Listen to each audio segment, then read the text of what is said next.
My participation in aerobics is affected heavily in the negative state, as I am denied the opportunity to participate in the intense sport.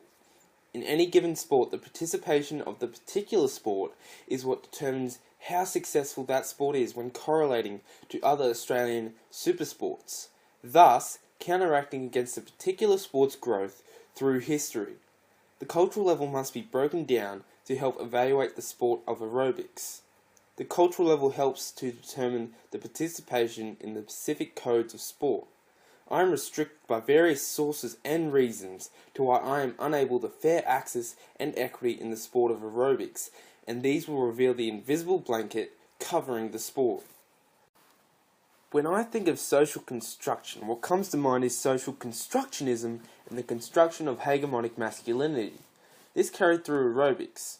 How we Australians ascribe certain codes in certain sports heavily influences the participation by the different sex. Therefore, as an Australian myself, I have subconsciously ascribed aerobics as a feminine sport. Hence, I would be seen as a feminine or a typical sissy boy. The Australian Bureau of Statistics noted that the difference in participation in aerobics, fitness or going to the gym was also noticeable, 17% of women compared with 11% of men. By this being nearly double affects me negatively, as I am influenced to not participate as it is against the social constructionism of Australia.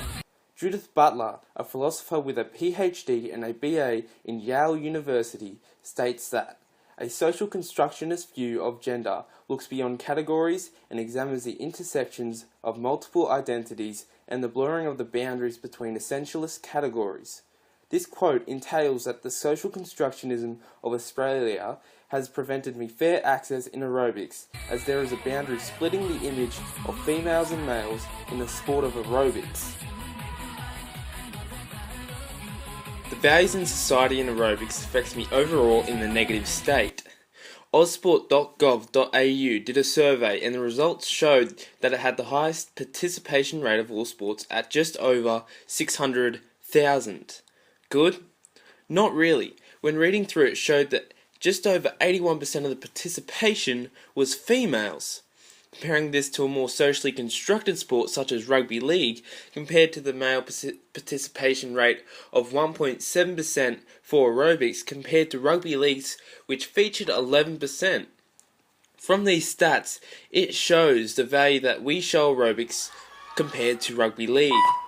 This shuts my self-confidence and disables me to approach aerobics with a free mind. Therefore, I cannot view myself doing aerobics without thinking people think of me of the homosexual gender, which pushes me away and prohibiting maximal performance. Although aerobics is overall higher in its numbers, it is mainly females. This heavily affects me in the negative state as I am restricted to this boundary of masculinity and femininity. As a 16-year-old male, I heavily enjoy participating in the sports such as weight training and rugby league, and am currently heavily involved in the sport 5 days a week. Sadly enough, I do not participate in aerobics as it is not appealing. As a male, there is an invisible blanket that doesn't allow me to participate in the feminine sport freely, as it goes against the social norm. The 3rd edition physical education textbook states that media is a factor that enables this industry to be an extremely powerful source for the information of values and beliefs. Media in Australia is quite large. Channel 9, Australia's sporting channel, promotes the sports of tennis, union, league, soccer and even cricket, but no aerobics. Aerobics is secluded as the media does not cover it enough. But with a high participation, why isn't it being covered by the media? Consider the Australian Olympic team. It has 28 different sports ranging from athletics, where we have won 71 medals including 20 gold, all the way to table tennis without receiving any medals. As an atypical Australian, I am heavily influenced by winning gold for our nation. With over 22 million people living in Australia, over 2 million on average tuned into the 2012 Olympics. Therefore, Australians look onto that sport, and with aerobics not in the Olympics, we can't support it. Aerobics included would change the course of aerobics. We can root for athletics, swimming, equestrian and even table tennis, but aerobics is left to the side. This negatively influences my performance in aerobics. as my influences my availability to participate, as Australia does not view aerobics as a competitive sport. When I think of sport, what comes to mind is AFL, NRL and cricket. And according to Top End Sports, AFL, NRL and cricket are all in the top 5 for most searched.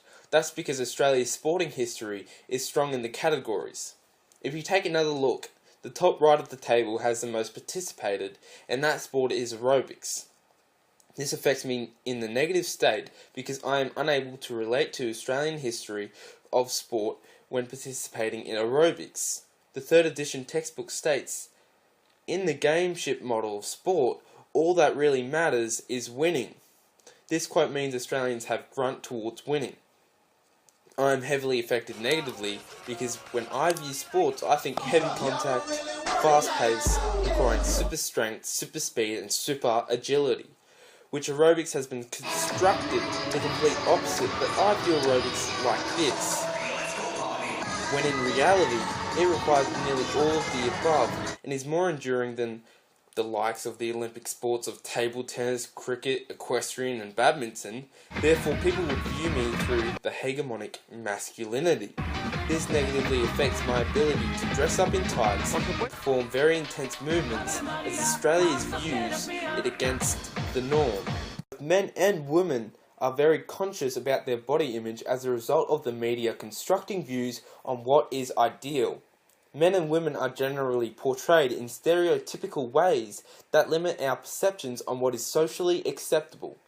Many males, such as myself, feel embarrassed or uncomfortable to participate. This affects me negatively as it is against a social norm to dress up in leotards with a cheeky smile. Therefore, I cannot participate at the highest standard.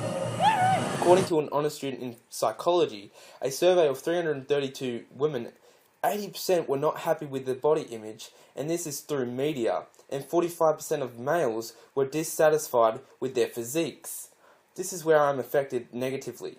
I am negatively affected because of the Australian view on aerobics, and the body image correlating to it hinders my sanity to my own body and to my own self-performance.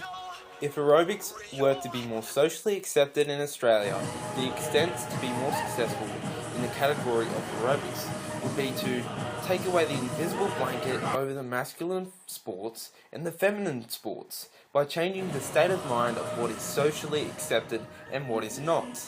The next is by changing what the media and magazines advertise and false advertise by recognising and preaching the concept of no ideal body image. The other solution to help counterbalance aerobics is homo masculinity within certain